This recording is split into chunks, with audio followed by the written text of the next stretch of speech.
Le 27 avril 1960, le Togo français accède à l'indépendance. Sylvanus Olympio, chef du gouvernement autonome depuis les élections supervisées par l'ONU 2 ans auparavant, devient le président de la nouvelle République. À la tête du comité de l'unité togolaise, il avait mené le combat pour la réunification et l'émancipation de l'ancienne colonie allemande sous tutelle partagée des Français et des Britanniques depuis la Première Guerre mondiale.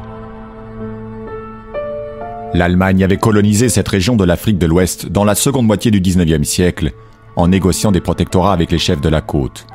Lors de la conférence de Berlin qui consacre le partage de l'Afrique en 1885, elle fait reconnaître sa colonie sous le nom de Togoland et entreprend de l'exploiter. Mais 20 ans plus tard, avec quelques centaines de colons, la présence allemande dans le pays reste toujours faible. Lorsqu'éclate la Première Guerre mondiale, le Togoland est rapidement envahi par les Britanniques depuis la Côte d'Or à l'ouest et par les Français depuis le Dahomey à l'est.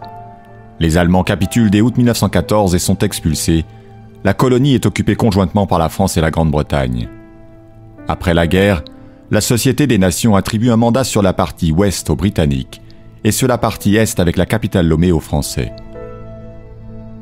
Bien que les deux parties du Togoland devaient être administrées dans la perspective d'une réunification, les Français et les Britanniques incorporent les mandats dans leurs sphères coloniales respectives. La France intègre le Togo dans l'Afrique occidentale française, tandis que les Britanniques font de leur partie une province de la Côte d'Or. Après la Deuxième Guerre mondiale, les Nations Unies réaffirment la tutelle internationale sur le Togo face aux puissances coloniales. Le Togo français est détaché de l'AOF et obtient sa propre représentation au Parlement français, sous la pression du groupe ethnique des Ewe et du comité de l'unité togolaise. Alors que l'aspiration à l'indépendance des colonies se fait pressante, la question de la réunification des parties britanniques et françaises domine le débat politique au Togo. Mais en 1956, le Togo britannique opte lors d'un référendum pour son intégration au Ghana, l'ancienne Côte d'Or sur le point d'obtenir son indépendance. Pendant ce temps, au Togo français élevé au rang de république autonome en dépit des objections de l'ONU, l'administration coloniale s'efforce encore de promouvoir les candidats en faveur d'une politique d'intégration dans l'Union française. Mais la victoire du comité de l'unité togolaise aux élections de février 1958 condamne définitivement le maintien de la France.